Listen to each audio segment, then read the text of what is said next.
l'Église. Jésus, nous bénissons ton nom. Jésus, nous bénissons ton nom. Jésus, nous bénissons ton nom. Merci, merci, merci, merci de t'être fait connaître à nous. Merci de nous avoir révélé le Père. Merci de nous avoir révélé le Père. Merci par l'Esprit, tu continues d'agir au milieu de nous. Tu es le Dieu véritable. Tu es le Dieu véritable. En dehors de toi, il n'y a point d'autre Dieu. En dehors de toi, il n'y a point d'autre Dieu. Les autres ne sont que des ouvrages des hommes. Ne sont que des ouvrages des hommes. Ils ont des bouches mais ne peuvent parler. Ils ont des mains mais ne peuvent toucher. Mais toi, oh Dieu, tu nous touches. Tu as les mains, tu nous touches. Tu nous parles. Tu nous parles par ta parole, par le Saint-Esprit. Tu nous parles, tu nous touches et tu nous fais du bien. Tes pieds répandent l'abondance. Tu marches au milieu de ton peuple. Tu n'es pas comme les dieux de ce monde. Tu n'es pas comme le Dieu de ce monde. Tu marches au milieu de ton peuple et tu réponds l'abondance. Tu nous as donné le maximum. Merci, Père. Merci. Tu es digne de gloire, Seigneur Jésus. Digne de gloire. Toi seul en es digne. C'est toi que nous sommes venus louer et adorer.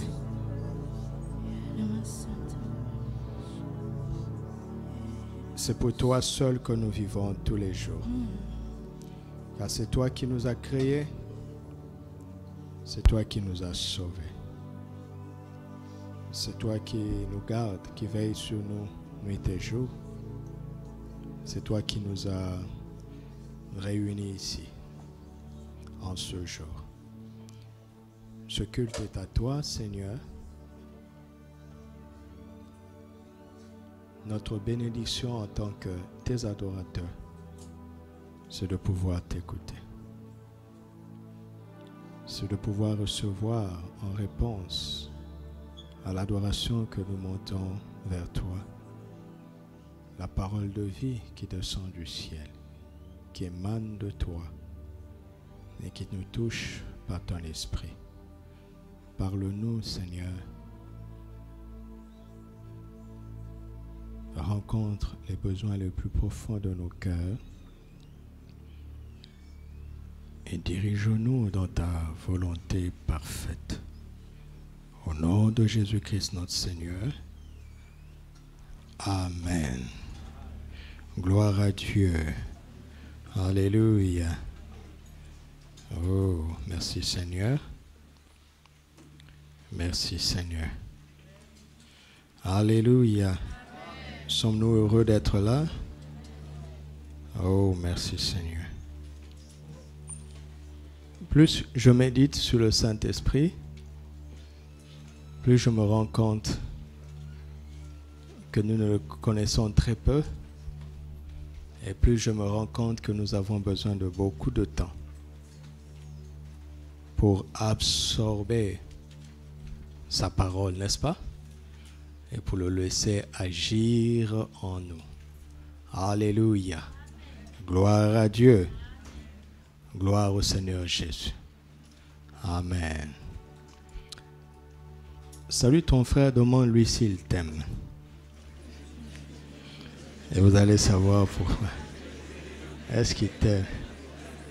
Bon, ici c'est évident. Hein? Mais je ne parle pas de ça, hein? C'est au-delà. Hein? Ils sont bien assis. Alléluia. Nous allons parler de la soif de Dieu et de l'amour du prochain. Alléluia. La soif de Dieu et l'amour du prochain.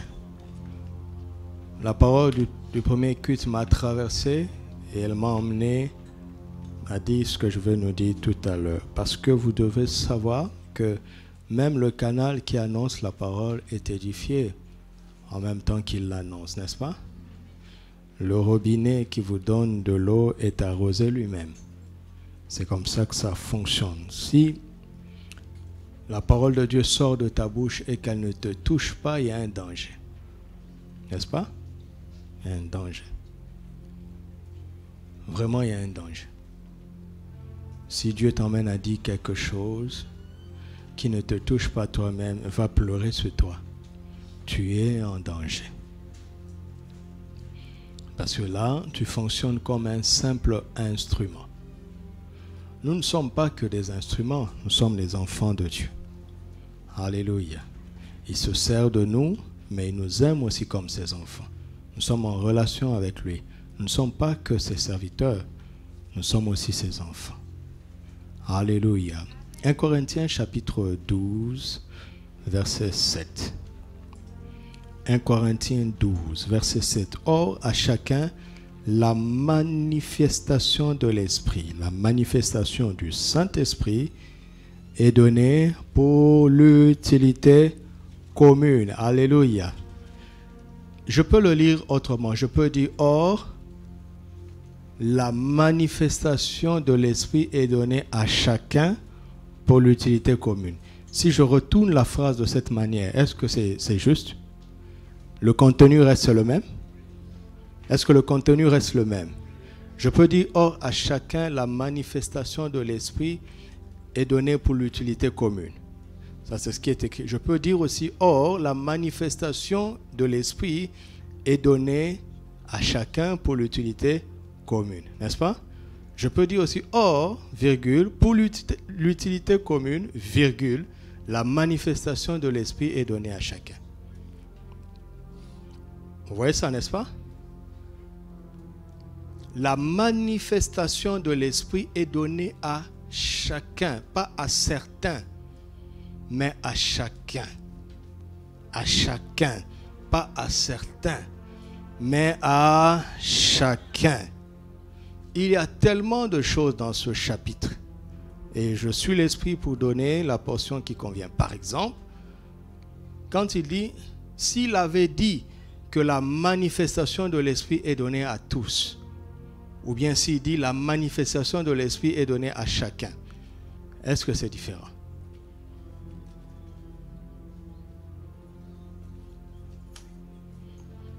Si je dis que la manifestation de l'Esprit est donnée à tous, et si je dis que la manifestation de l'Esprit est donnée à chacun, est-ce que c'est différent?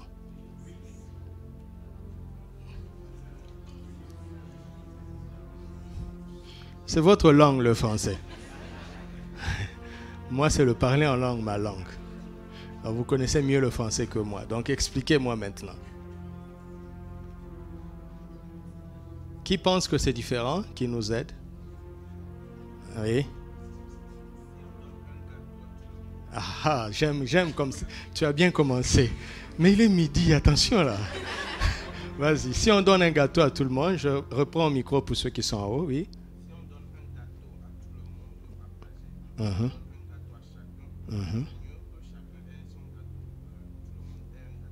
Ah, toi tu es allé là-bas, hein? D'accord. Sachant que pour prendre ton langage, le gâteau est le même. Le gâteau, c'est la manifestation de l'Esprit. Le gâteau est le même. Oui?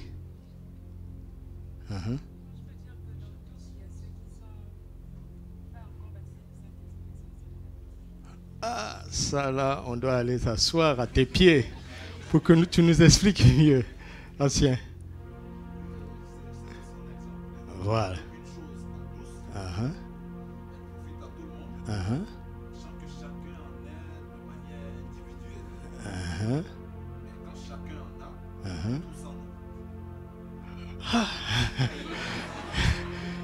Oh, salut le papa, je suis content de le voir, toujours content.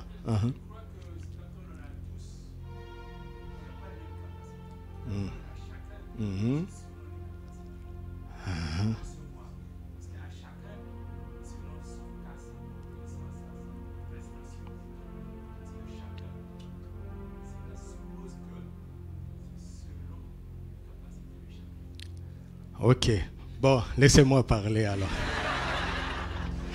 Ça va être plus simple. Profondément, c'est pas très différent, mais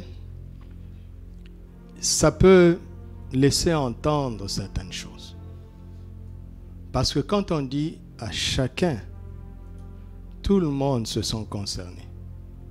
Quand on dit à tous, tout le monde y a droit. Mais l'appel pour chacun n'est pas très fort.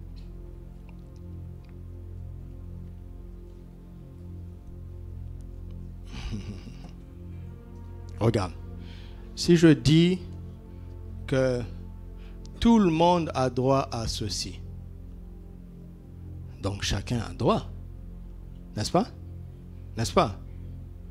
Mais si je dis chacun a droit à ceci, tout le monde a droit. Enfin, j'ai rien dit. J'ai rien dit. Mais la manière de se sentir concerné est plus intense selon qu'on parle de chacun, plutôt que l'on parle de tous. Parce que quand on dit tous, tout le monde y a droit, mais certains peuvent choisir parce qu'ils ne ressentent pas l'intensité du mot qui concerne tout le monde. Mais quand on dit chacun, personne ne peut se cacher dans l'exercice de tous. Parce qu'on va venir vérifier chez chacun.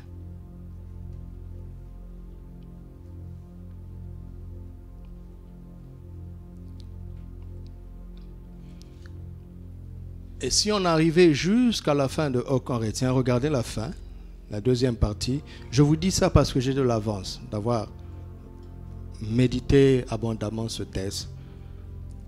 Parce que dans la première partie, on parle aux uns, n'est-ce pas? À l'un est donné ceci, à chacun, à l'un, à chacun, à l'un, à chacun, à l'un. D'accord?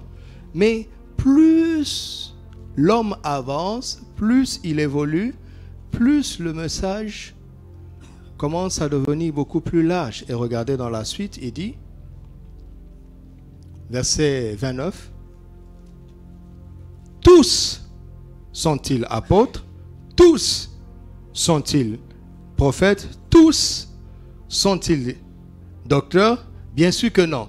N'est-ce pas? La réponse implicite, c'est bien sûr que non. Donc il y a des choses à un moment donné qui ne concernent pas tout le monde.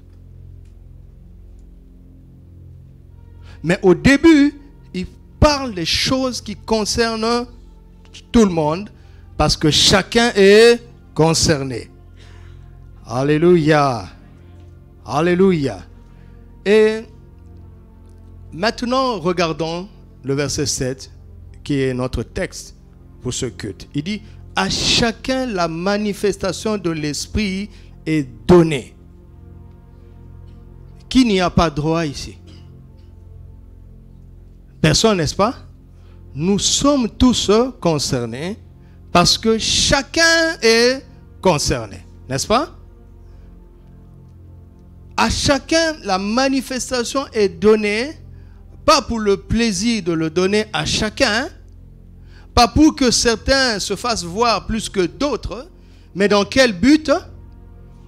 Pour l'utilité commune. Si quelqu'un ici exerce le don spirituel, quel qu'il soit, il ne l'exerce pas pour se faire valoir, pour se mettre de l'avant. Le Saint-Esprit lui a donné pourquoi? Pour le bien de tous, pour l'utilité commune.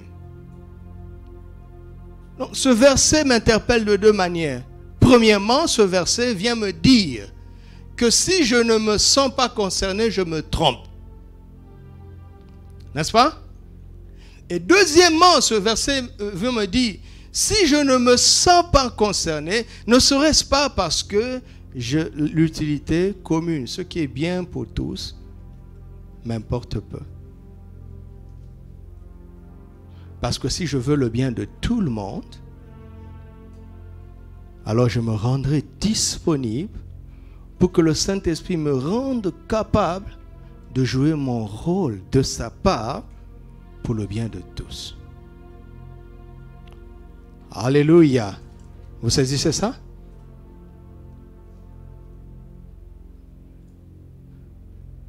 Si je veux le bien de tous, je suis qualifié par l'Esprit pour recevoir une grâce de sa part. Amen. Je suis qualifié.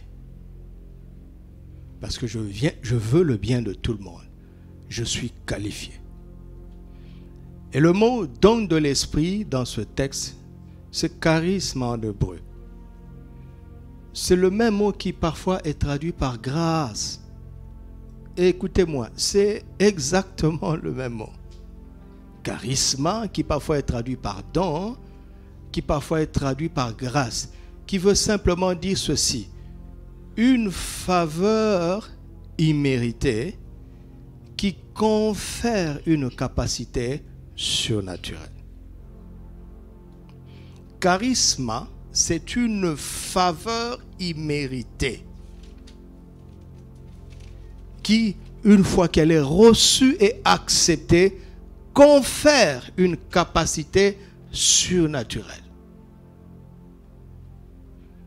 Donc, cela veut dire que si quelqu'un a le don de guérison, par exemple, ou le don que j'aime beaucoup ces derniers temps, le don d'opération des miracles, si nous le voyons manifester, le don d'opération des miracles par l'Esprit, la chose, ceux qui connaissent la parole de Dieu doivent comprendre que c'est une faveur qu'il ne mérite pas. Il n'y a aucune raison liée à lui-même qui fait que Dieu lui a donné tel don plutôt qu'à d'autres. Ce n'est pas parce qu'il a excellé mieux que les autres. C'est une faveur qu'il ne mérite pas. Et donc, si quelqu'un se sert d'un don de l'esprit pour se mettre au-dessus des autres, il est en train de se tromper royalement. Si quelqu'un est en train de dire, vous voyez, c'est parce que j'ai fait ça, c'est pour ça que Dieu m'a donné ça plutôt qu'à vous, il est en train de se tromper, parce que la première chose que le don dit, c'est que le récipient qu'il a reçu ne le mérite pas. C'est une faveur que Dieu lui a faite. Et ce qu'il fait ne procède pas de sa capacité personnelle ou de sa capacité naturelle, mais c'est le Saint-Esprit qui agit au travers de lui. Ainsi, personne ne peut dire que Seigneur, je ne le mérite pas. Il dit, tu n'as rien dit. Jusque-là, tu n'as pas encore parlé, parce que ça, c'est une parole vaine. Et je sais que tu ne le mérites pas. Maintenant, commençons à parler. Personne ne peut dire qu'il est trop bon pour le mériter. Et personne ne peut dire qu'il est trop mauvais pour ne pas le mériter. Personne. C'est une grâce. Dites avec moi, c'est une grâce. C'est une faveur imméritée. Mais le problème, c'est que la faveur, tu peux te limiter au niveau de la faveur et ne pas laisser cette faveur s'exprimer. Et montrer ce dont elle est capable. Et qui fait ça? C'est le Saint-Esprit encore. Amen. Amen. Et dans la suite, il dit aspirer au don spirituel. Puisque chacun y a droit, ne soyez pas indifférents. Mais quand vous l'avez reçu, n'oubliez pas que vous l'avez reçu pour l'utilité commune. Alléluia. Si vous voulez étudier chaque don en particulier, comment il se manifeste et le distinguer, c'est très simple. Regardez Jésus, Matthieu, Marc, Luc, Jean. Il a manifesté tous ces dons-là. Amen. Il a manifesté tous ces dons et Pierre synthétise la vie de Jésus dans Acte 10, verset 38. Acte 10, verset 38. Vous savez comment Dieu a oint. Vous savez comment Dieu a oint de Saint-Esprit et de force Jésus de Nazareth, pas Jésus du ciel, n'est-ce pas? Mais Jésus de Nazareth qui allait de lieu en lieu faisant du bien et guérissant tous ceux qui étaient sous l'empire du diable, car Dieu était avec lui. Regardez la fin de ce passage. Ce que Jésus a fait avec cette grâce. Qu'est-ce qu'il a fait? Il a fait du bien avec ça. N'est-ce pas? Il a fait du bien aux gens. Et il a remis l'ennemi à sa place. N'est-ce pas? Mais Pierre nous dit deux choses ici. Pierre nous dit que Dieu a oint Jésus de deux dimensions.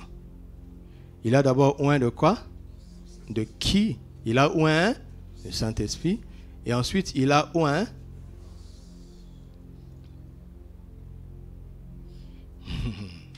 pour pouvoir faire ce qu'il a fait, pour pouvoir être utile de la part de Dieu partout où il allait.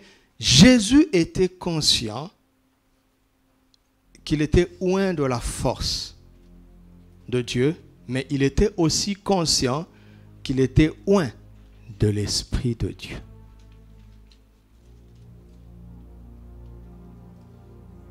Et souvent, nous ne sommes pas conscients de l'onction de la personne.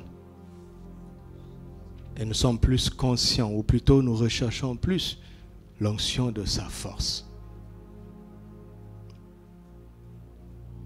Amen.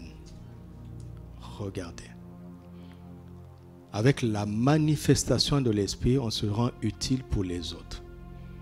Avec la force de l'Esprit, on peut aider les autres. Mais avec la personne de l'Esprit, on est en communion avec Dieu lui-même.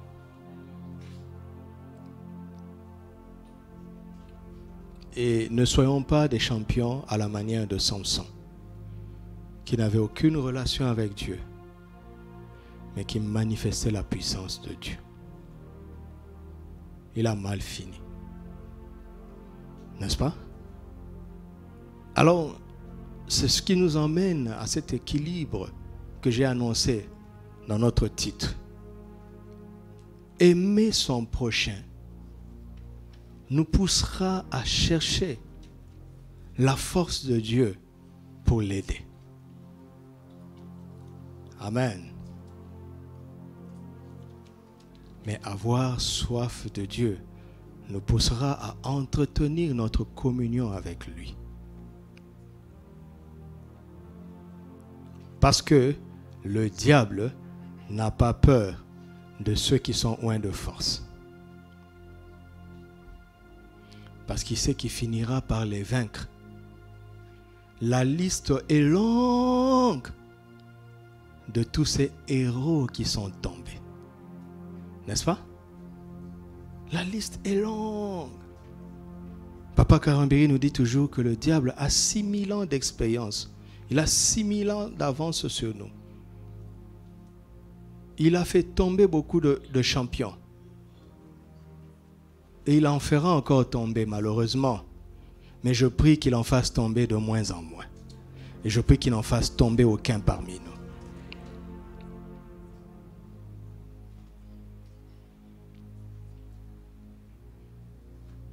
Ce qui va nous mettre à l'abri, c'est notre communion avec Dieu. Par le Saint-Esprit. Alléluia. Jacques 4,7 dit, soumettez-vous à Dieu et résistez au diable. Alors, il fuira loin de vous. Il fuira loin de vous. Pourquoi? Parce que vous lui résistez. Vous lui résistez après avoir été soumis à Dieu. L'autorité pour résister au diable vient de notre soumission à Dieu. Et Jésus a évolué avec ces deux équilibres. Il y avait une place importante, et d'ailleurs elle était prioritaire, pour sa communion avec l'Esprit. Et évidemment, il savait que pour aider les autres, il fallait la force qui vient de l'Esprit. Ma communion avec Dieu est pour moi. Mais la force qu'il me donne, c'est ça qui va être utile pour vous. Alléluia. Alléluia. Le don de l'Esprit n'est jamais pour l'instrument lui-même. Il est utile pour les autres. Et l'instrument trouve son compte dans sa communion avec Dieu. Alléluia. C'est là où il est pleinement satisfait sur le plan personnel. Et c'est là aussi qu'il reçoit la grâce de pouvoir apporter des cadeaux aux autres. Amen. Si on a soif de Dieu, on entretiendra notre communion avec lui. Et si on aime le prochain, on cherchera sa force pour aider les autres. Amen. Amen. Écoutez-moi, mes frères et mes sœurs. Si vraiment tu nous aimes, tu souffriras de toutes les situations qui ne changent pas autour de nous. Si tu dis Dieu seul sait, ton amour n'est pas ardent. Tu vas gémir dans la présence de Dieu. Seigneur, change ça. Seigneur, résous ça. Et Dieu choisit ceux qui vont agir de sa part parmi ceux qui portent les fardeaux de tout le monde. Amen. Vous savez, l'amour spirituel n'a rien à voir avec les émotions. Ça peut induire les émotions, mais c'est un amour qui est au-dessus de ça. Et Jésus dit, si vous m'aimez, gardez mes commandements. Autrement dit, si vous ne gardez pas mes commandements, vous ne m'aimez pas. Oh, mais quand on parle de Jésus, je me sens bien. Il dit, oui, ça, ce n'est pas de l'amour. Et de la même manière, si tu aimes ton prochain, tu chercheras à être utile pour lui avec la force qui vient de Dieu. Parce que quand Dieu répare quelque chose, cette chose est vraiment réparée. Amen. Tu voudras être utile pour nous tous avec la force de Dieu. L'amour du prochain pousse à ça. Amen. Regardez comment les miracles émanaient de la vie de Jésus à travers la compassion. La compassion. Souvent, il était ému de compassion. Parce qu'il se sentait concerné par ceux qui souffrent. Cet amour-là, sous forme de compassion, devenait une source de laquelle jaillissait la force de Dieu pour résoudre ses problèmes. Alléluia. Alléluia.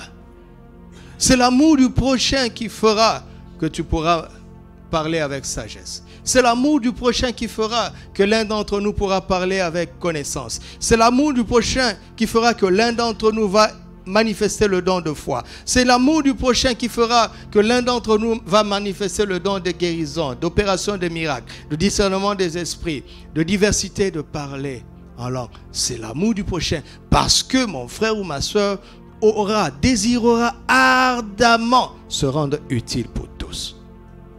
C'est l'amour qui fait ça. Mais c'est la soif qui nous pousse vers la source de ces choses. Amen. La soif de Dieu et l'amour du prochain. Amen. La soif va nous amener à l'expérience de l'onction de la personne du Saint-Esprit lui-même. Et l'amour va nous emmener à l'expérience de l'onction de la force du Saint-Esprit. Amen. Mais la soif d'abord. La soif avant l'amour du prochain. Ok? Quelqu'un a dit ça d'une autre façon. David, psaume 63. Psaume 63. Versets 1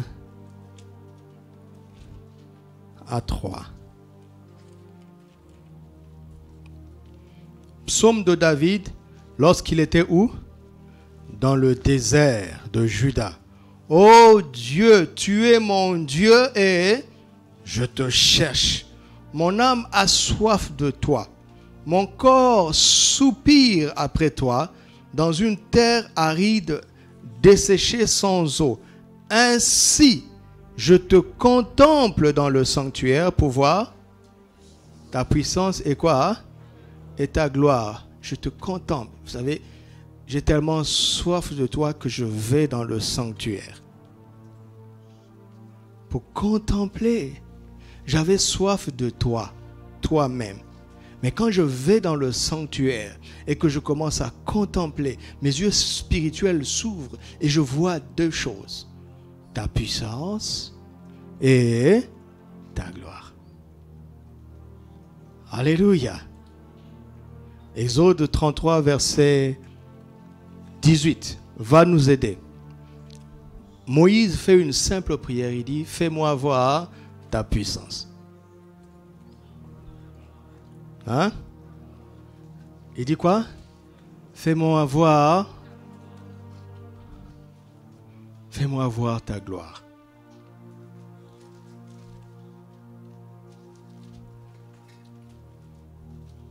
Alors je dis, Moïse ne demande pas à voir la puissance de Dieu et il a raison, n'est-ce pas?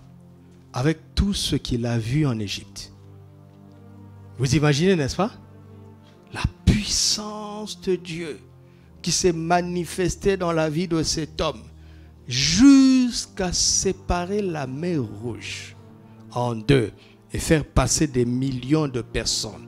Les eaux continuent de venir, mais il y a comme une muraille, une digue invisible spirituelle qui empêche aux eaux qui viennent à droite d'avancer et aux eaux qui viennent à gauche d'avancer. Ça vient, ça recule, ça vient, ça recule. Ça, c'est la puissance de Dieu. Alléluia.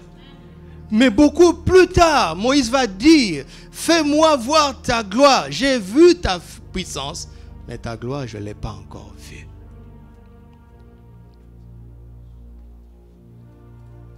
Donc Dieu est distinct de sa puissance. La gloire de Dieu est différente de sa puissance. Alléluia. Dans la gloire de Dieu, on trouve sa personne. Mais pas dans sa puissance. Dans sa puissance, on trouve ses actions. Dans sa gloire, on trouve sa personne. Alléluia.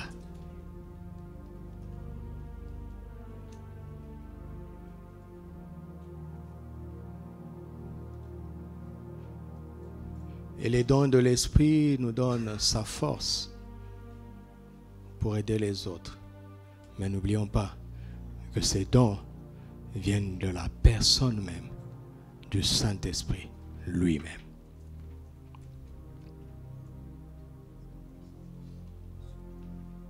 Nous devons constamment veiller à entretenir ces deux flammes. La soif de Dieu, n'est-ce pas?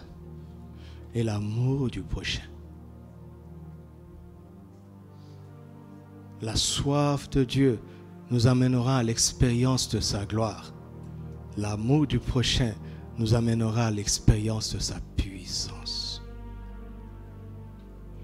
Mais la soif de Dieu d'abord.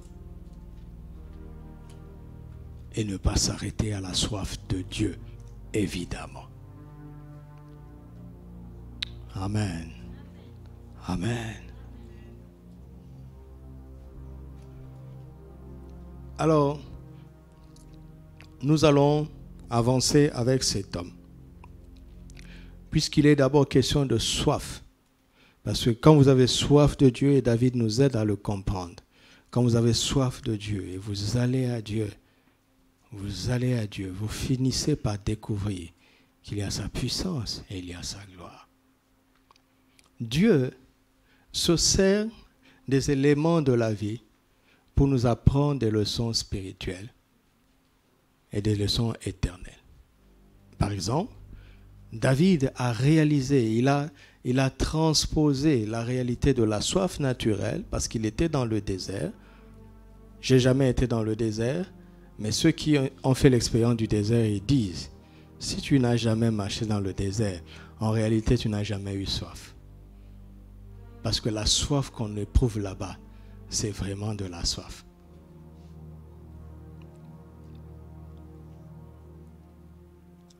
Dans une terre aride et desséchée, sans eau, C'est naturel. C'est un environnement naturel dans le désert de Juda.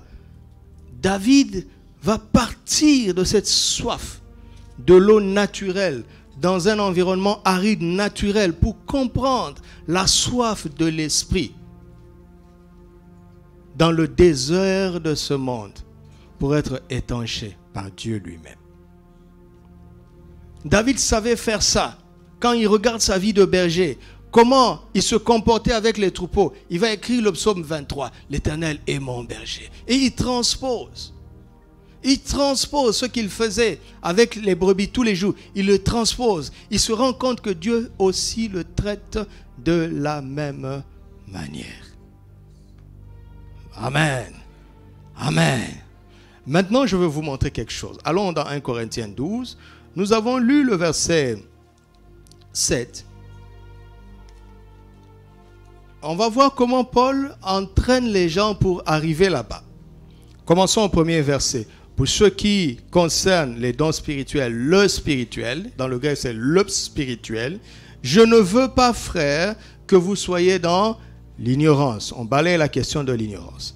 Vous savez que lorsque vous étiez païens, vous vous laissiez entraîner vers les idoles muettes selon que vous étiez conduits. Ça, on en a déjà parlé. Mais c'est le verset 3 maintenant qui nous concerne aujourd'hui. C'est pourquoi je vous déclare que nul, s'il ne parle par l'Esprit de Dieu, ne dit Jésus est anathème. Et que nul ne peut dire Jésus est Seigneur si ce n'est par l'Esprit de Dieu. Amen. Qu'est-ce qu'il est en train de dire? Il est en train de dire, quand quelqu'un dit que Jésus est Seigneur, il le dit par l'Esprit de Dieu. N'est-ce pas? N'est-ce pas? Et si quelqu'un parle par l'Esprit de Dieu, il ne peut pas dire que Jésus est anathème.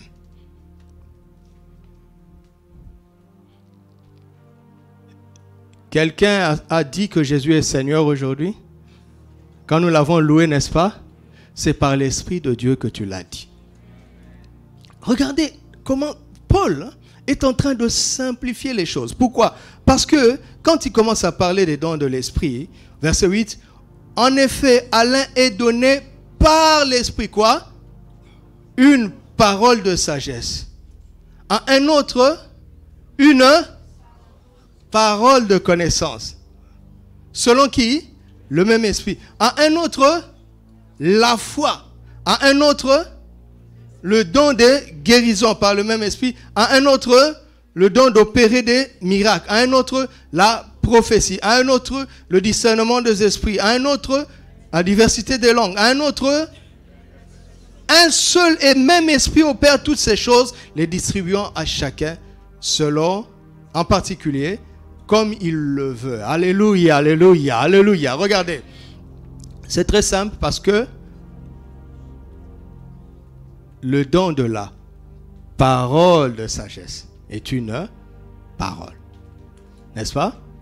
De sagesse par l'Esprit. N'est-ce pas? Le don de la parole de connaissance est une parole de connaissance par l'Esprit. Le don de prophétie est une parole de la part de Dieu par le don de diversité ou d'interprétation de langue est une langue, donc une parole, n'est-ce pas? Par toujours le même esprit. Il reste maintenant le don de foi, le don de guérison, le don d'opération des miracles. Comment est-ce qu'il fonctionne? Toujours par la parole. Jésus disait, je le veux, sois pur. Tant qu'il ne l'avait pas dit, rien ne se faisait. N'est-ce pas? Donc tous ces dons se manifestent quand on parle par l'Esprit. Vous me suivez? Pierre dit à Jésus, à Dieu ne plaise, cela ne t'arrivera pas. Jésus discerne l'Esprit. Il dit quoi? Arrière de moi, Satan. Il le dit. Le don de discernement des esprits a été exprimé. Je dis ça pour que vous compreniez que le don, tant que tu ne l'exprimes pas, aussi étonnant que cela puisse paraître, rien ne se passe. Vous m'entendez? Vous m'entendez? Pour nous qui exerçons le miracle, nous avons appris ça, mais nous sommes toujours en train d'apprendre. C'est étonnant comment une chose extraordinaire attend une petite bouche qui va dire une simple phrase sous l'onction de l'Esprit. Et si cette bouche refuse de s'ouvrir, la chose va rester là. N'est-il pas dit que aie la foi de Dieu? Car si quelqu'un a la foi de Dieu, il dira à cette montagne, ôte-toi de là et jette-toi dans la mer. S'il ne le dit pas, avec toute la foi qu'il a dans son cœur, la montagne va rester. Vous m'entendez? Vous m'entendez? Parfois tu dis juste un mot et le cancer s'en va. C'est étonnant. Le docteur Yonggi Cho a appris ça du Seigneur.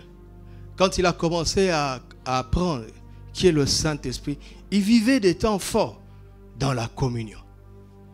Et quand il venait dans le service, rien ne se passait. Pourtant, l'onction était là. Ça t'arrive de sentir la présence de Dieu, n'est-ce pas? Et un jour, il était tellement frustré. Il dit, il y avait une onction électrique dans la salle. Tangible. Mais rien ne s'est passé. Il est rentré dans sa chambre et il a commencé à se plaindre. Dieu lui a dit, j'étais venu pour agir, mais tu m'as empêché de le faire. Il dit, comment? Je me suis préparé dans le jeûne et dans la prière. J'ai intercédé, j'ai fait des veilles. Et tu oses me dire que je t'ai empêché de le faire. Et Dieu lui a dit, ouvre la Bible. Au commencement, Dieu créa les cieux et la terre.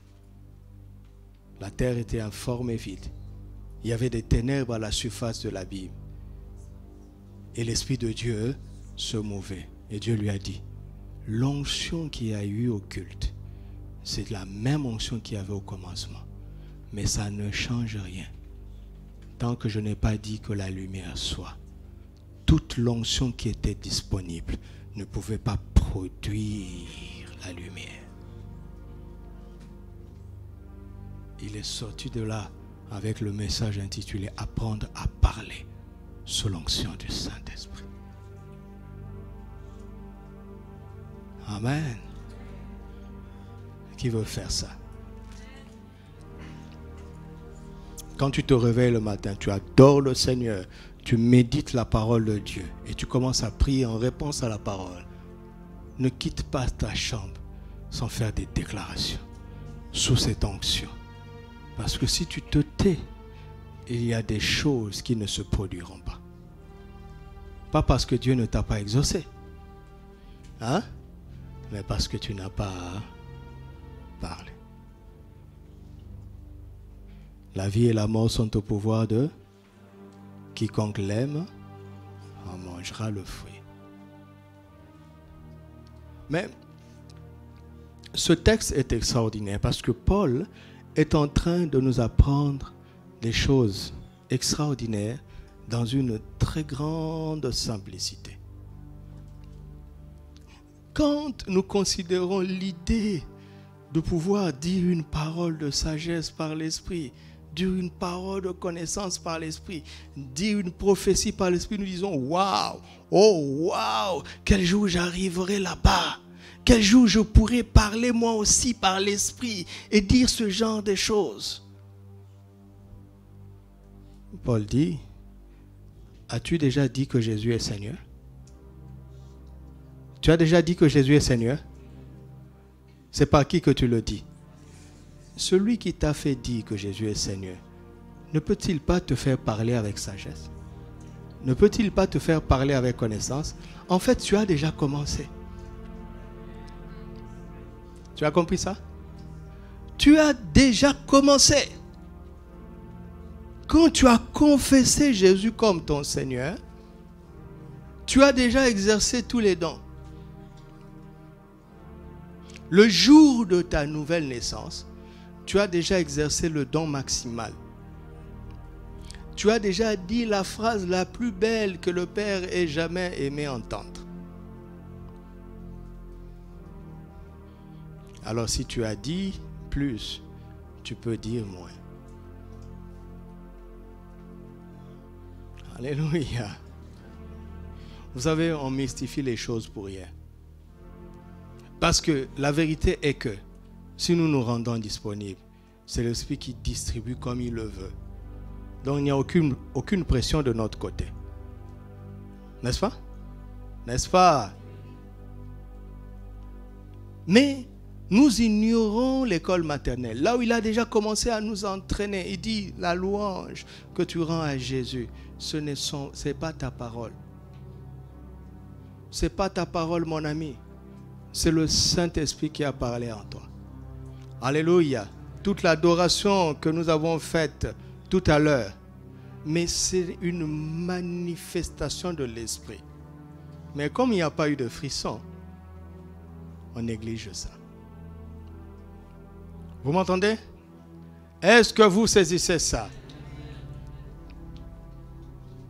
Regardez. Romains 8, 16.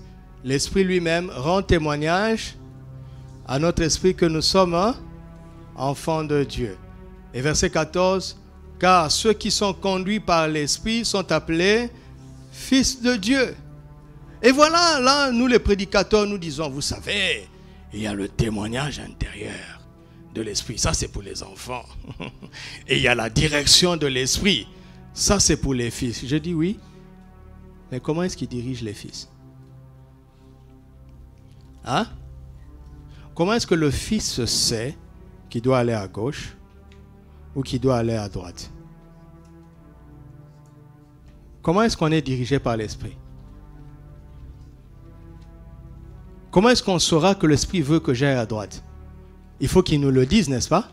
N'est-ce pas? Après qu'il nous l'ait dit, il faut que je sois capable d'entendre. N'est-ce pas? Donc si toi qui prétends être un fils, tu reconnais la direction parce que tu arrives à l'écouter, tu n'as rien fait d'extraordinaire. Parce que les enfants aussi écoutent. Écoutez-moi, écoutez-moi. Le Saint-Esprit dirige les fils par le même moyen qu'il parle aux enfants. Le témoignage intérieur. Alléluia. Écoute, le jour où tu vas ressusciter 37 000 morts à la fois, tu entendras le témoignage intérieur te dire, fils de l'homme, ces ossements peuvent-ils revivre? Prophétise, parle aux eaux. Tu penses que ça sera une voix audible? Hein? Pour que tu naisses de nouveau, tu as entendu une voix audible? Oh, réagissez, réagissez, réagissez.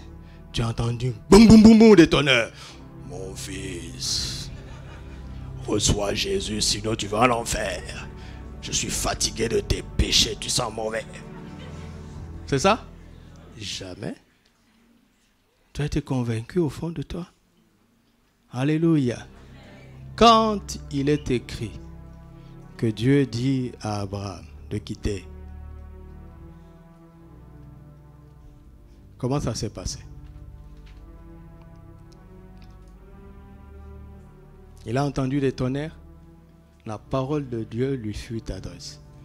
Et pour nous aider, Dieu poursuit ensuite. On dit l'Éternel apparut à Abraham. Ça veut dire qu'avant, il n'y avait pas de phénomène extérieur. Hein? Oui, j'en dis, comment est-ce que Dieu peut lui parler? C'est extraordinaire. Tu es un enfant de Dieu? Tu sais que tu es un enfant de Dieu, mais ça aussi c'est extraordinaire. Comment est-ce que tu as entendu ça? Écoutez-moi. Les dons spirituels, la direction de l'Esprit viendra par le même mécanisme, le témoignage intérieur. Tu sais au fond de toi que c'est ça que tu dois faire. Tu sais au fond de toi que c'est ça que tu dois dire. De la même manière que tu sais au fond de toi que tu es un enfant de Dieu. De la même manière, sauf que la différence entre les enfants et les fils, c'est que les fils, eux, ils obéissent. Ils exécutent ce que l'Esprit leur dit dans leur cœur. Les enfants exécutent quand c'est un droit. Mais les fils exécutent même quand c'est un devoir. Mais les deux entendent la voix de la même façon. Vous m'entendez? Vous m'entendez? Je dis ça parce qu'il y a beaucoup de choses que nous aurions pu vivre si nous avions compris cette simplicité. Mais parce qu'on nous a fait croire que c'est sophistiqué à un moment donné, nous n'écoutons pas. L'exercice la plus extraordinaire de la parole de connaissance que j'ai exercé, quand je dis la plus extraordinaire, c'est à mon niveau, n'est-ce pas? Quelque chose qui m'a étonné moi-même. C'est que j'étais invité à prêcher quelque part. Quand le pasteur m'a dit de prendre la parole, dès que je montais, l'Esprit me dit « Chante, Père, je t'adore ». Alors j'ai obéi, je connais cette voix. On a commencé à chanter « Père, je t'adore ». Et puis, l'église a été entraînée. Et j'ai senti qu'il fallait continuer. Alors, on a continué à adorer le Seigneur. Et je vous dis, je me suis surpris en train de dire qu'il y a quelqu'un ici qui va faire un concours où il y a des milliers de gens. Et il va passer par des étapes successives de sélection. Jusqu'à la dernière étape de 100 personnes. Oui, le flot vient, moi je le dis. Et puis quand j'arrive à l'étape de 100 personnes, et puis je dis, c'est là où tu te trouves maintenant. Tu as bravé les montagnes, tu es maintenant parmi les 100 retenus. Mais tu commences à t'inquiéter parce que de ces 100-là, on va retenir 5. Et les 5 vont passer une ultime étape de laquelle on va retenir les 3 premiers. Et parmi les 3 premiers, le tout premier, parce qu'il y a 3 postes à pouvoir dans 3 pays différents, mais c'est le premier qui choisira le pays où il veut. Ça va venir d'où? Ça va venir d'où dans ma tête? Jusqu'à dire que là où on est là, tu es parmi les 100. Mais en fait, tu te dis que ça ne vaut pas la peine. Des candidats du monde entier? Toi, un jeune Africain? Donc, le jeune homme était en train de laisser... Il a bravé des montagnes pour être retenu parmi les 100. Mais là où il était déjà, avant de passer le concours, puisqu'il faut passer de 100 à 5. Et dans les 5, on va rejeter encore le 4e et le 5e. Donc, le diable commença à lui dire de laisser tomber. Heureusement que l'Esprit s'est saisi de moi. À la fin de la réunion, le jeune homme est venu et me dit, ah, pasteur, c'est moi. Je vous dis la vérité, c'était bof pour moi. Quand je l'ai regardé, je dis, mes yeux m'ont dit, il ne va pas réussir. Je vous assure. Un côté de mon âme était content parce que c'est tombé juste. Mais un autre côté disait, tu l'as vu, non? Tu l'as vu. Et puis, ma bouche m'a surprise encore. Et ma bouche a parlé. Tu seras le premier. Et dit, amen, je reçois. Je saisis ça. Et je dis, moi aussi. Et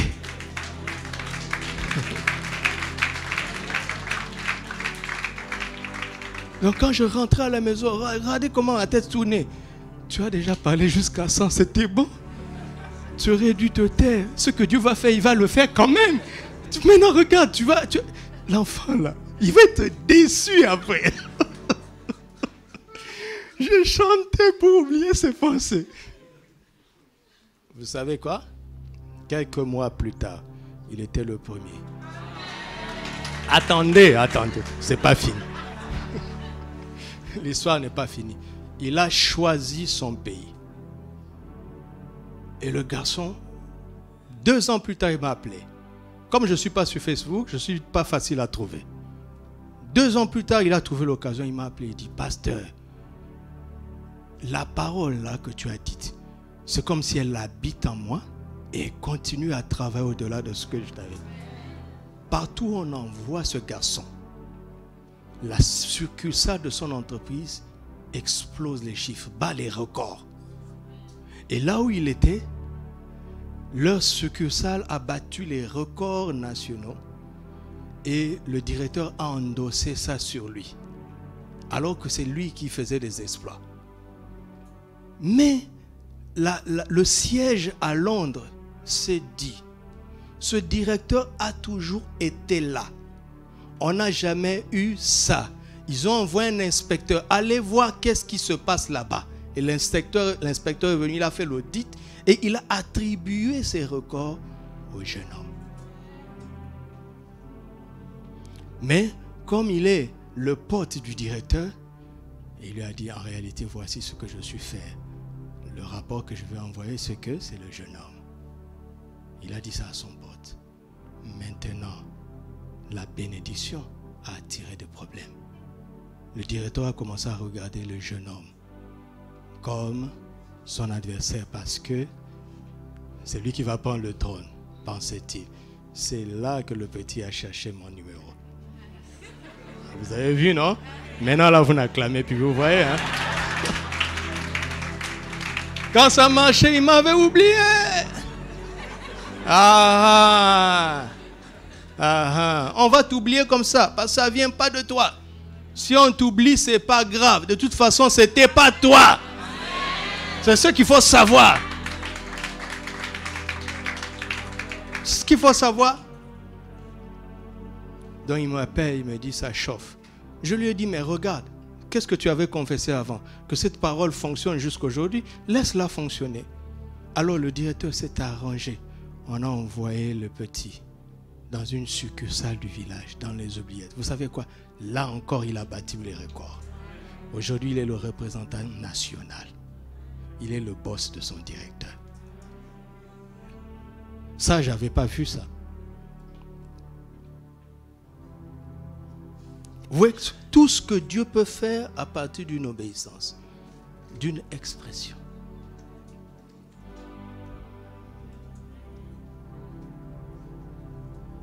Et je peux vous donner des exemples comme ça. Ma femme me dit souvent, surveille ta bouche. Parce que parfois, il y a des phrases qui m'échappent comme ça. Ne vous en faites pas, ce n'est pas en permanence. D'accord, comme ça, on ne va pas exagérer non plus. Tu me regardes comme ça. Je suis comme toi. J'ai le même esprit que toi.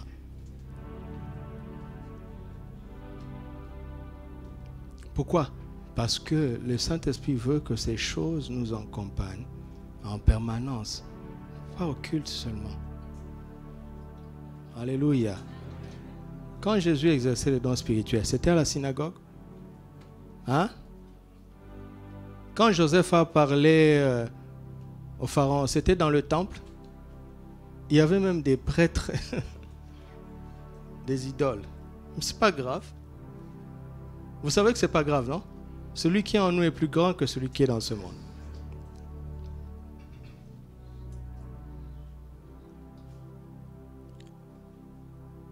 C'est aussi simple que le témoignage intérieur.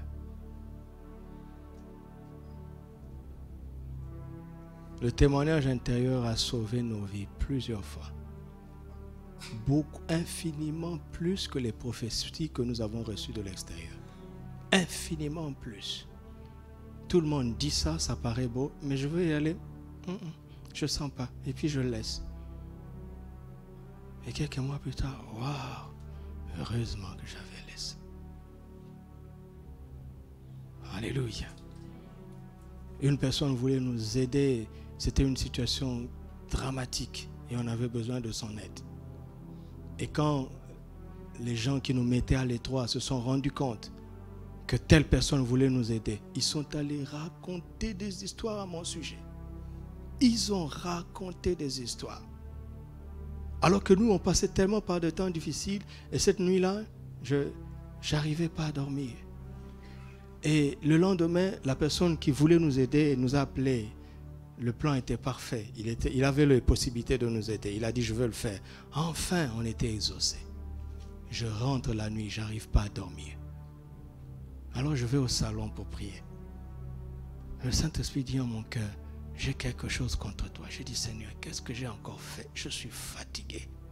Qu'est-ce que j'ai encore fait? Il dit, je t'avais dit que c'est moi qui le ferai. Et tu commences à compter sur cet homme. J'ai dit, je ne l'ai pas cherché, Seigneur. Et en plus, c'est ton serviteur. J'étais fatigué, j'en avais marre. Et Dieu n'a rien dit. Il s'est tué. On rentre le lendemain, la personne nous appelle. On On va le voir, nous deux, il change d'avis. Il dit, je vous avais promis de faire ça, ça, ça. Et puis il demande à Arlette, tu connais tel monsieur? Elle dit, je connais. Je suis allé le voir, il m'a dit ceci, cela, ceci, cela. Et c'était faux.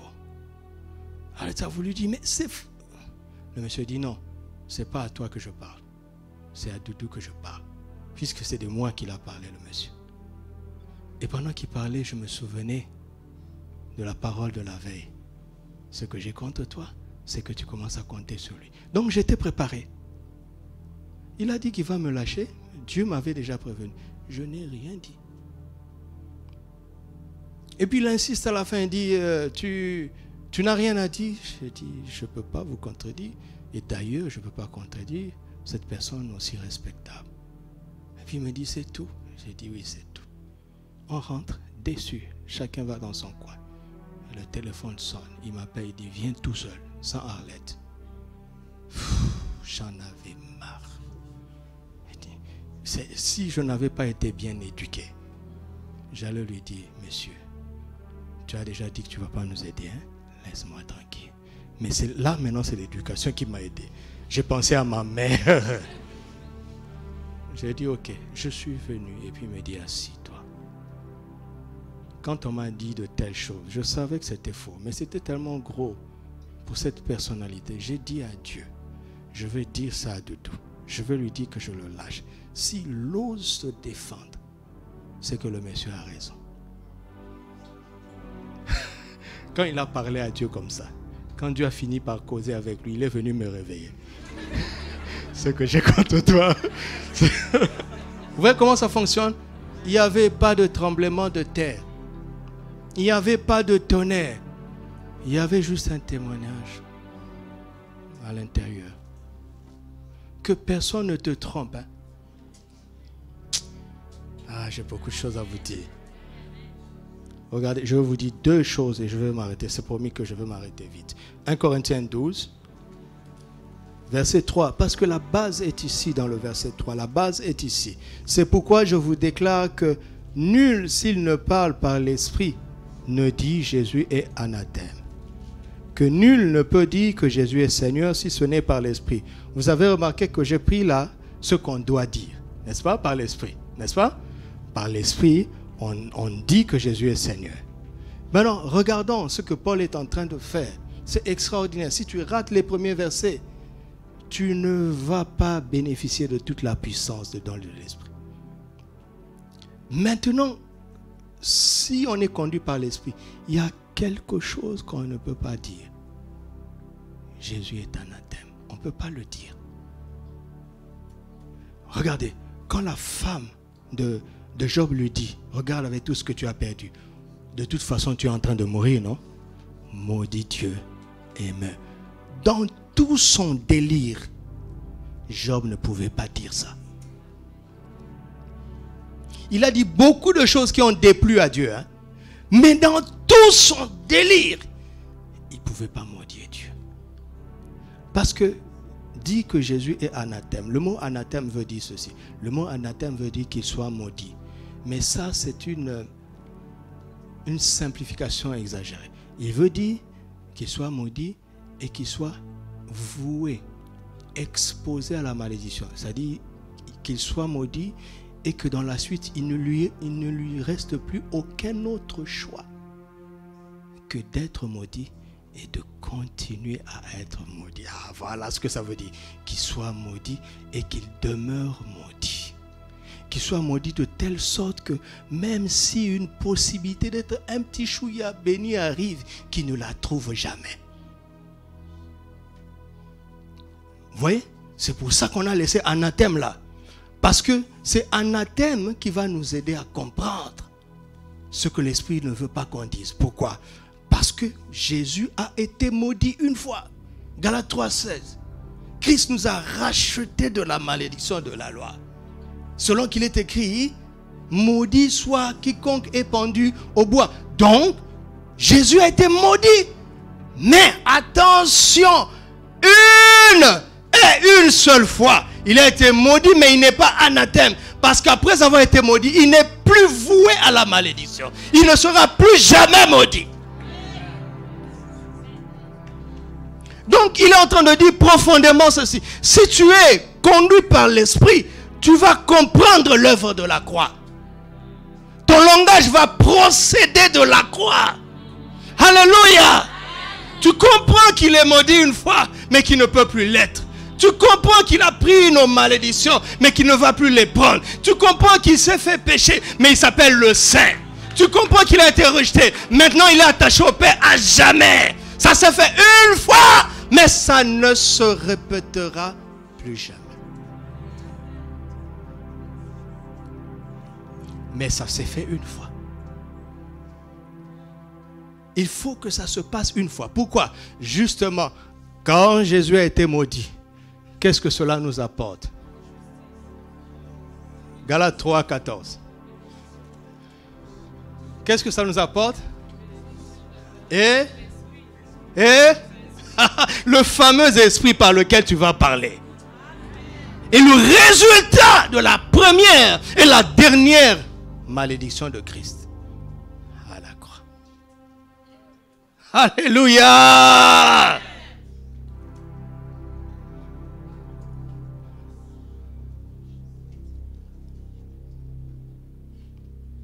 Exode 17. Il passe par l'épreuve de la soif. Vous voyez comment Dieu travaille avec le naturel et le spirituel. Ils sont dans le désert de Sin. Ils sont éprouvés par la soif. Et Dieu donne la solution à Moïse. Tu frapperas le rocher. N'est-ce pas? Et quand il a frappé le rocher, l'eau est sortie. N'est-ce pas? 6 et 7. Pour que ceux qui ne savent pas voient. Le même Paul va prendre ce texte et il va nous l'expliquer dans 1 Corinthiens 10. Dans 1 Corinthiens 10, à partir du 3e verset, il dit, ils buvaient un rocher. Ils ont tous bu le même breuvage spirituel car ils buvaient un rocher spirituel qui le suivait. Et ce rocher était donc le rocher que Moïse a frappé en Exode 17. Représenté sur le plan naturel, c'était une image naturelle de Christ. Amen. D'accord? Maintenant, en Nombre 21, deuxième épreuve de la soif. Le peuple, Nombre 20, pas 21, Nombre 20. Le peuple murmure de la même manière. Dieu dit à Moïse, parle au rocher. Qu'est-ce que Moïse fait? Il frappe. Il fait quoi? Il fait quoi? Il fait quoi? Il fait quoi? Je veux entendre, je veux savoir si vous lisez la Bible. Il frappe le rocher et il le frappe 2 fois. Déjà qu'il n'avait pas le droit de frapper, il le frappe 2 fois. Pourquoi? Le rocher a été frappé une fois. Il ne sera plus frappé une deuxième fois. Dieu dit à Moïse, ça là, c'est fini. C'est fini pour toi. On ne discute pas de ça. Jésus n'est pas anathème. On ne discute pas de ça. Toi et moi là sur la terre, ton ministère est fini. Je vais t'enterrer moi-même. Je vais t'honorer. Je vais honorer tes funérailles.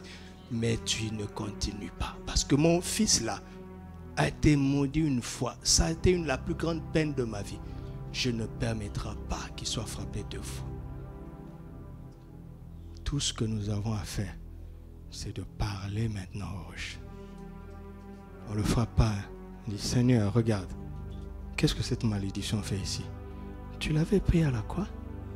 On parle. Seigneur, qu'est-ce que cette maladie fait ici? Tu l'avais pris à la croix? Seigneur, qu'est-ce que ce péché fait ici? Tu l'avais pris à la croix? Quand tu es en train de parler comme ça, dans ton lieu de prière, tu es en train de t'exercer au don de la parole, au don spirituel, je ne sais de quelle parole. Parce que quand tu vas venir maintenant, là où Dieu veut agir, tu es qualifié pour parler de sa part, soit pour la guérison, soit pour la sagesse, soit pour la connaissance, soit pour la prophétie. De toutes les façons, tu vas parler. Mais ce sont ceux qui sont muets dans le secret, qui n'ont rien à dire en public, ou bien qui parlent comme des tonneaux vides en public.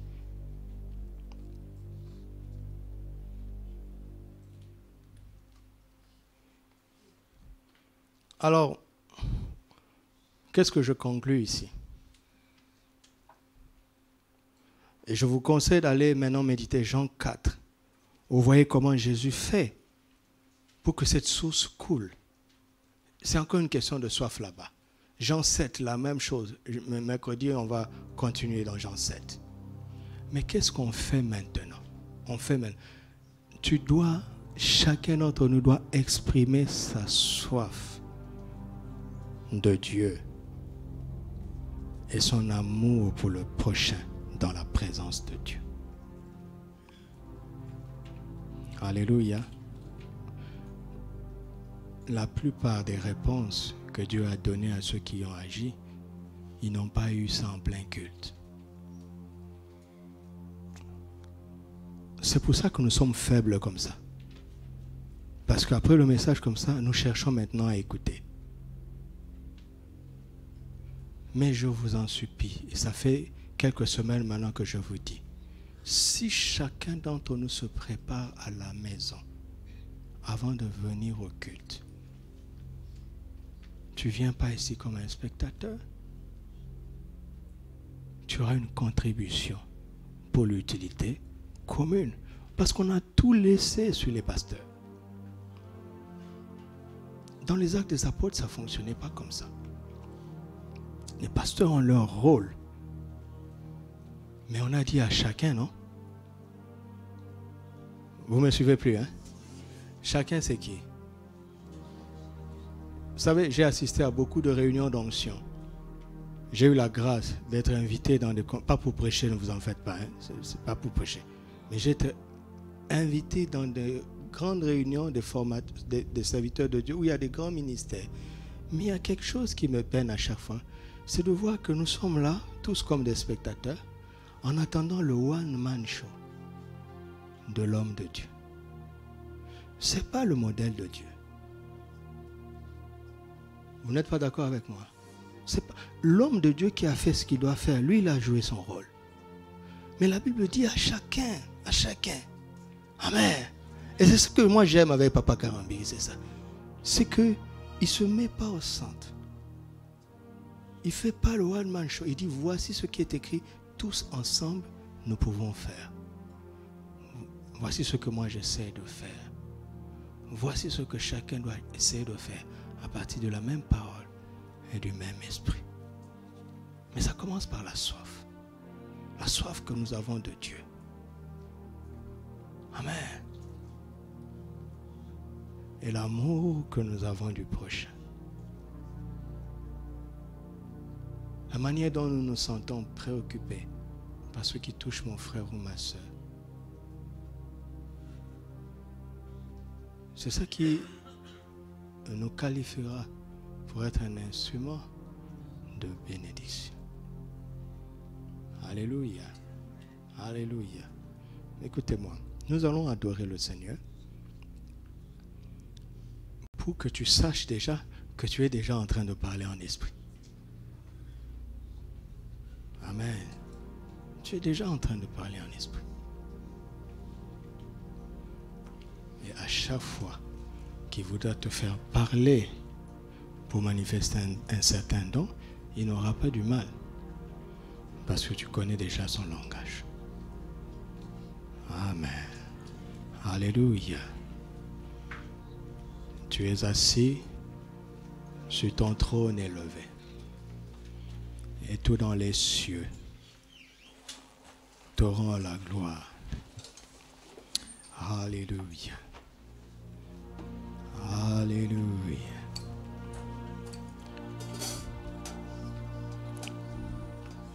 Tu es assis sur ton trône élevé. Et tout dans les cieux te rend hommage. Tu es saint, saint, saint, Éternel des armées, Saint, Saint, Saint est ton puissant nom. Tu es assis sur ton trône élevé, et tout dans les cieux te rend hommage.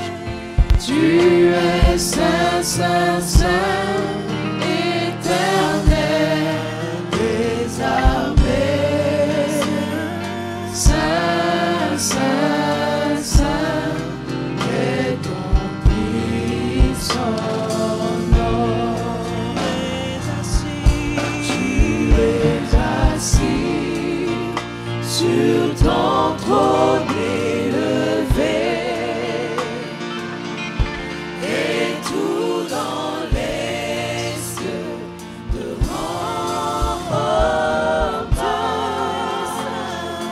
Tu es saint, saint, saint, éternel des armées, saint, saint, saint est ton puissant nom. Nous t'adorons, éternel des armées, tu es saint, saint, saint. Nous t'adorons, éternel des armées, tu es saint, saint. Nous t'adorons, éternel. Nous t'adorons, éternel des armées, tu es saint, saint, saint. Jésus-Christ est Seigneur. Il est sorti du tombeau, il est Seigneur. Tout genou fléchira, toute langue confessera que Jésus est Seigneur.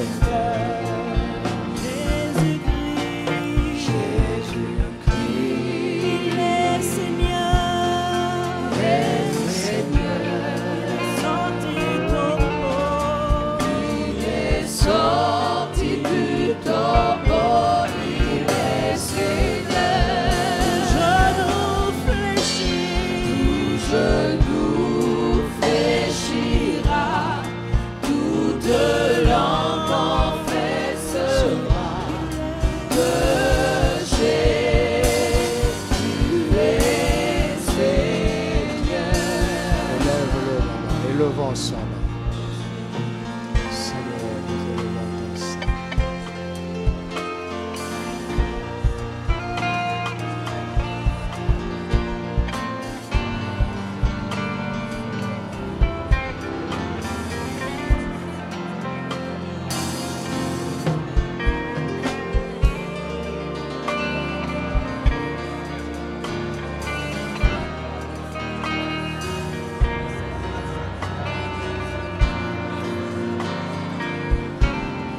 tu es Seigneur.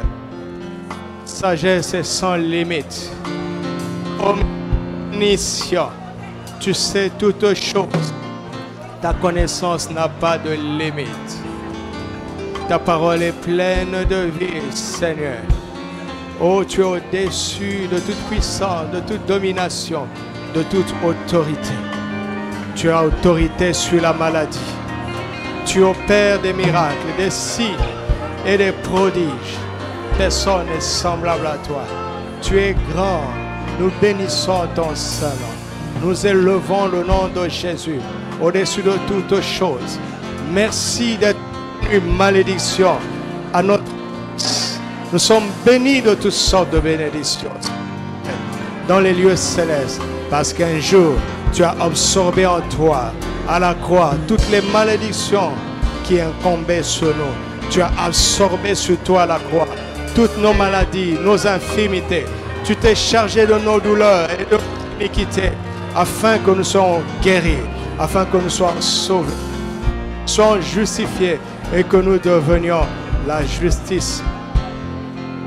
Oh Jésus, merci. Merci. Merci. Nous avons soif de toi, Seigneur. Nous avons soif de la réalité. De la réalité.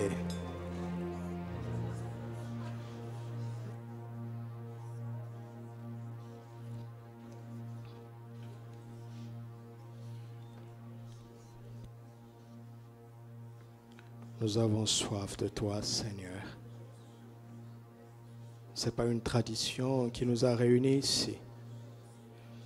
Ce n'est pas une habitude.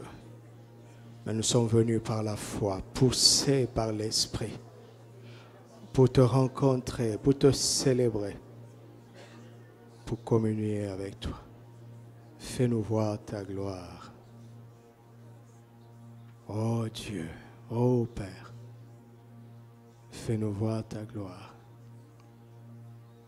Fais-nous voir ta puissance. Fais-nous voir ta gloire et ta puissance. Comme Jésus, oint chacun d'entre nous du Saint-Esprit et de sa force pour faire du bien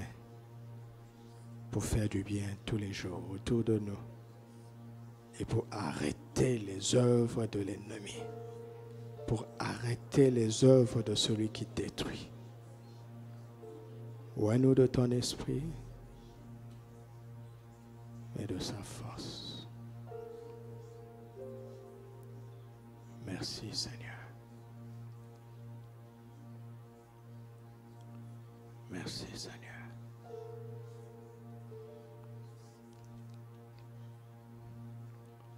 Merci. La parole de sagesse est en train de t'être donnée. La parole de connaissance est en train d'être accordée. Le don de foi est en train d'être accordé. Le don de guérison, le don d'opération des miracles, le don de discernement des esprits, le don de prophétie, le don de diversité et d'interprétation de langue. Chacun est en train de recevoir maintenant. Pour l'utilité commune, chacun est en train de recevoir. Pour l'utilité commune, chacun est en train de recevoir. Pour l'utilité commune. Je reçois pour moi, Seigneur, ce que je dois faire au milieu de ce peuple.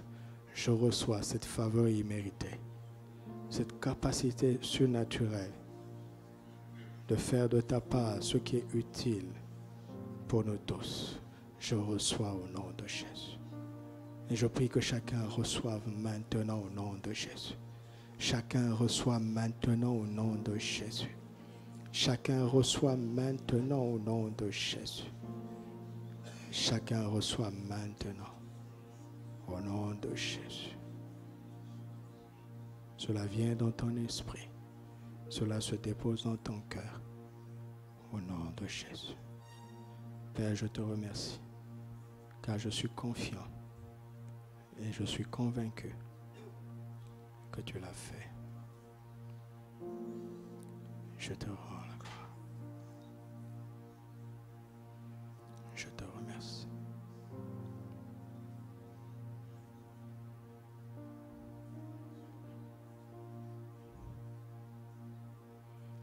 Que ta vie s'élève au-delà du naturel. Que tes possibilités s'élèvent au-delà de l'impossibilité.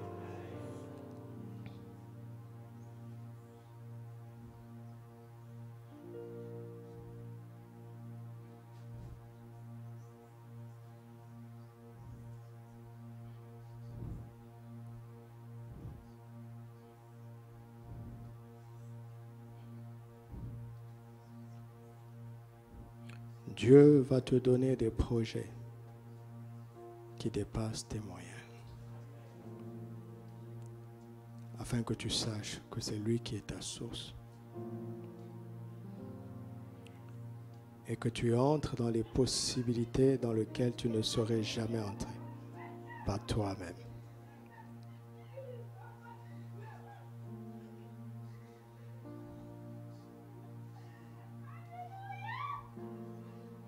Dieu est en train de faire avancer,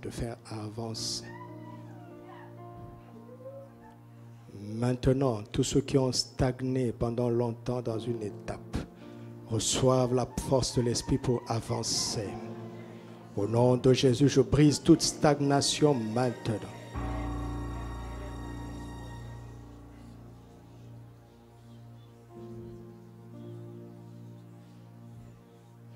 Les montagnes qui sont devant toi vont entendre parler de toi. Ces montagnes tremblent déjà en attendant que tu ne leur parles. J'ai mis dans ta bouche la parole d'autorité pour déplacer ces montagnes. J'ai mis dans ta bouche la parole d'autorité pour déplacer ces montagnes.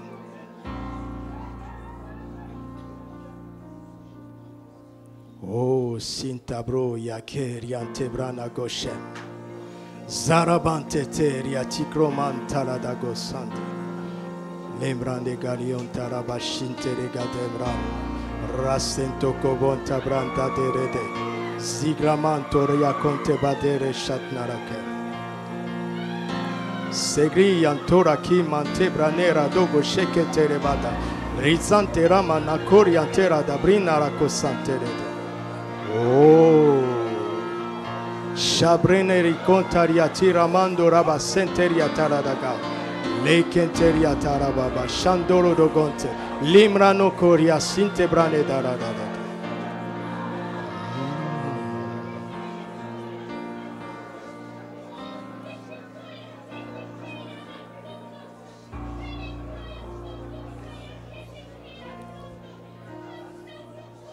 Le Seigneur est en train d'embraser nos bouches maintenant.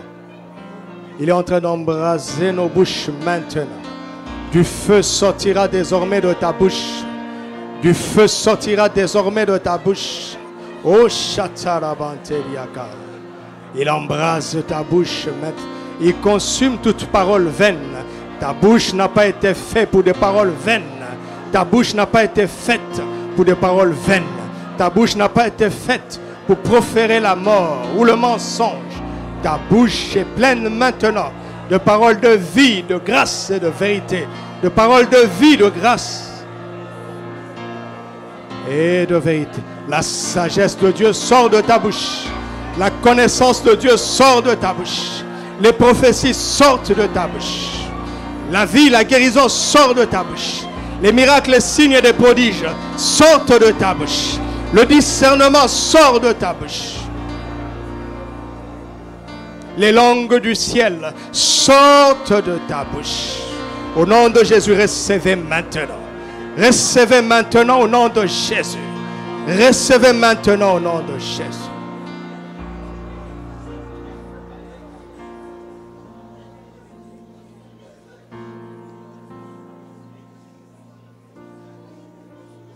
Si tu as un dossier important Mon enfant, quand tu vas rentrer, prends ce dossier avec ta main droite. Parle à ce dossier au nom de Jésus. Proclame la parole de Dieu sur ce dossier. Au nom de Jésus, proclame la parole de Dieu. Parle avec autorité. L'autorité que tu as reçue de sa part. Au nom de Jésus. Maintenant, quelque chose d'excellent va se passer.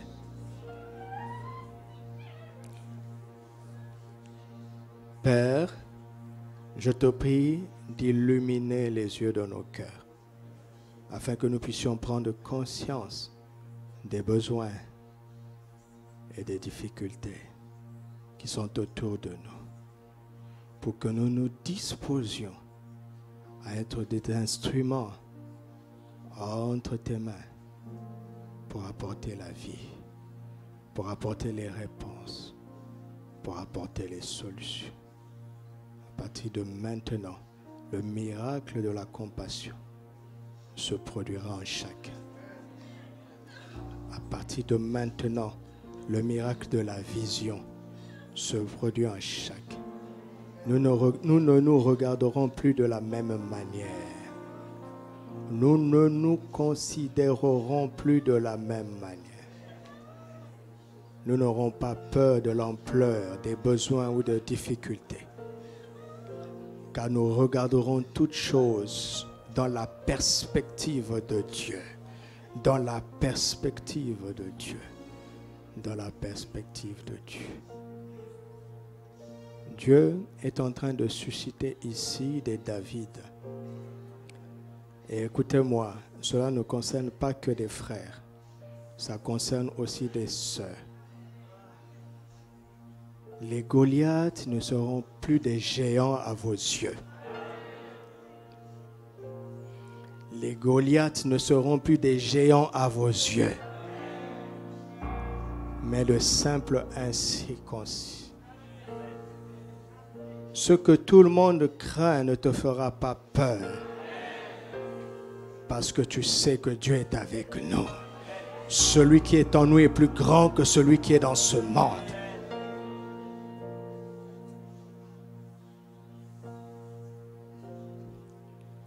Plusieurs sont en train de recevoir l'hardiesse de la foi. L'hardiesse de la foi. Soyez pleins d'hardiesse. Soyez pleins d'hardiesse. Soyez pleins d'hardiesse par la foi. Au nom de Jésus. Ce qui te faisait reculer va maintenant commencer à reculer devant toi. Au nom de Jésus.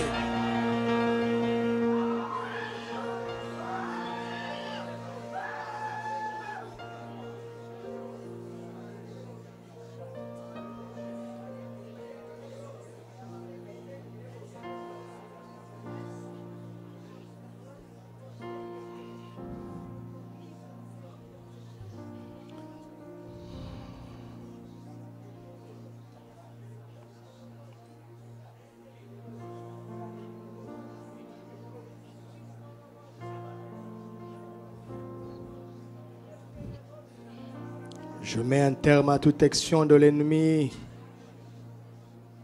dans les vies au nom de Jésus. Que les acquis de la croix deviennent réalité dans nos vies au nom de Jésus.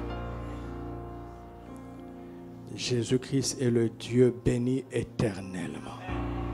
Il a été maudit une seule fois, mais il est le Dieu béni éternellement. Sa victoire devient ton partage. Sa victoire devient ton partage. Sa victoire devient notre partage. Au nom de Jésus. Oh, merci Seigneur. Merci pour ton amour. Merci pour ta grâce. À toi, tout l'honneur et toute la gloire.